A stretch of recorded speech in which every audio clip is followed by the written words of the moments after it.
Hello everyone, today we're going to cover another very important data structure that is called tuples. So let's begin. So tuples are a data structure that have the ability to store multiple objects just like lists, and tuples are represented by comma separated values within these parentheses. Okay, so for example 1 2 3 and any random string. So tuples can store anything, integer, string, or another Python object. Now very important thing, that tuples are immutable. Okay, so what does immutable mean? Immutable means that item assignment is not allowed. Now what does that mean? We'll go over that. So what does item assignment mean? So assume that we have this tuple right here and t is equal to 1 2 3 and random string. So if I say that I want to update the 0th element and I want to change it to 5, now this is not allowed in a tuple. Like it is allowed in lists, we already know that, but in tuples this is not allowed. It will throw an error.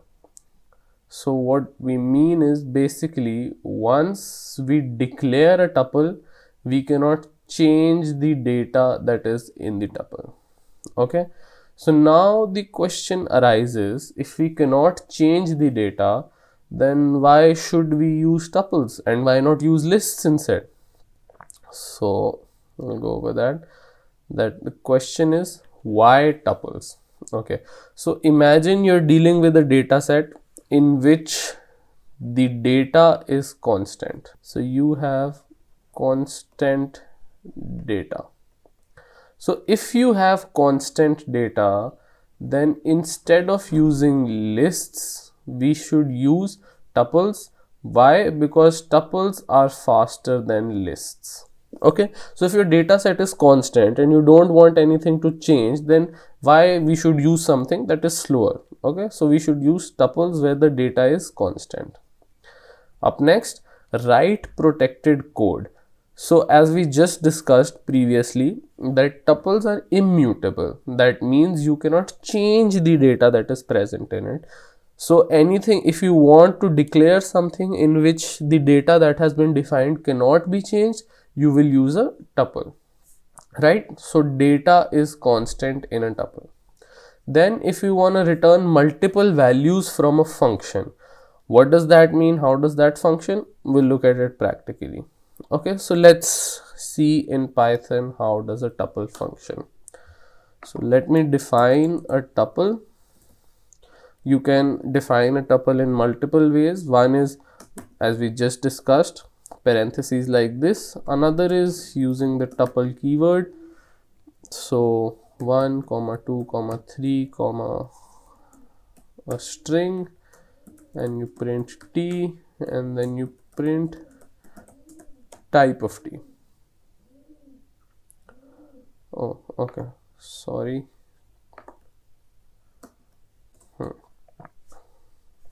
So as you can see that this is a tuple that we've just defined, t is a tuple that we've defined, and class belongs to tuple. Okay, then we want to check if item assignment is allowed. Let's check. It gives an error that tuple does not support item assignment. Not allowed, not mutable data structure. Okay, so this remains the same. Now assuming we want to change the value in a tuple, but how do we do that? Because we cannot change the tuple. So what we'll do is, we'll define a list that is t2 and convert this tuple into list. So you print t2 and you get a list, and we know that we can change the values in a list. So we changed the 0th index of the list and then convert this list into a tuple, and then you print it again. So now you have a tuple that has the 0th index changed. Directly you cannot change any value in the tuple, but you can convert the tuple into list, change the value, and then convert the list back to a tuple. Okay, now if you want to concatenate two tuples, so now we have tuple t, that is 1 to 3 Adam, and then we have tuple t2, that is 5 to 3 Adam. So if we print t plus t2, both the tuples will be concatenated, and this is very similar to concatenation in tuples. This is very similar to concatenation in lists. Also, repetition can be done in tuples. So now imagine I have a new tuple, and that is t times 3. So the tuple t will be repeated 3 times. So if I print new tuple, I get 1 to 3 Adam, 1 to 3 Adam, and 1 to 3 Adam. Okay, very similar to lists. No major difference here, nothing much to explain also. Then you can also check the length of a tuple. How many items are present inside the tuple? 4, as you can see, 1 2 3 Adam, 4 items present in a tuple. A couple of other functions also inside a tuple. Assuming I want to find the maximum element of a tuple. Now if I do this, it should throw me an error that this symbol is not supported between instances of string and integer. That's fair because we have 3 integers and 1 string in our tuple, and you cannot compare a string to an integer. So we'll create a new tuple, that is 5 6 7 8 9, and then print max of t4, and we will get 9 value, which is the maximum value of a tuple. Similarly, we can use the minimum value function, and we'll get the minimum value of the tuple. If you want to delete a tuple, or you want to delete all memory that the tuple occupies on the console, so then you say del, and then you delete t4, and if you run this, and then if I print t4 now, it will give me that t4 is not defined. That means all memory of t4 has been erased. So that's pretty much all. One last thing, I'm sorry, I almost forgot, returning multiple values.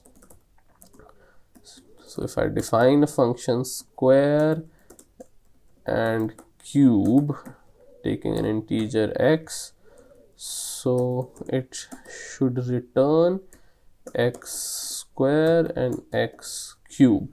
Now in this function, I want the function to return multiple values. That is, I want the function to return the square of the inputted number and also the cube of the inputted number. Okay, so now I'll store both of them in a tuple and then return the tuple. Okay, so then instead of calling two variables for my function, I'll just return value is square cube of, let's say, 5.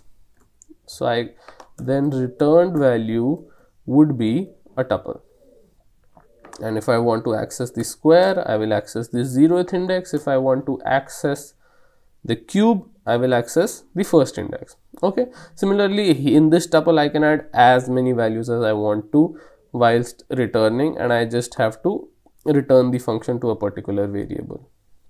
Okay, so that's pretty much everything that there is to know about tuples. Thank you for watching.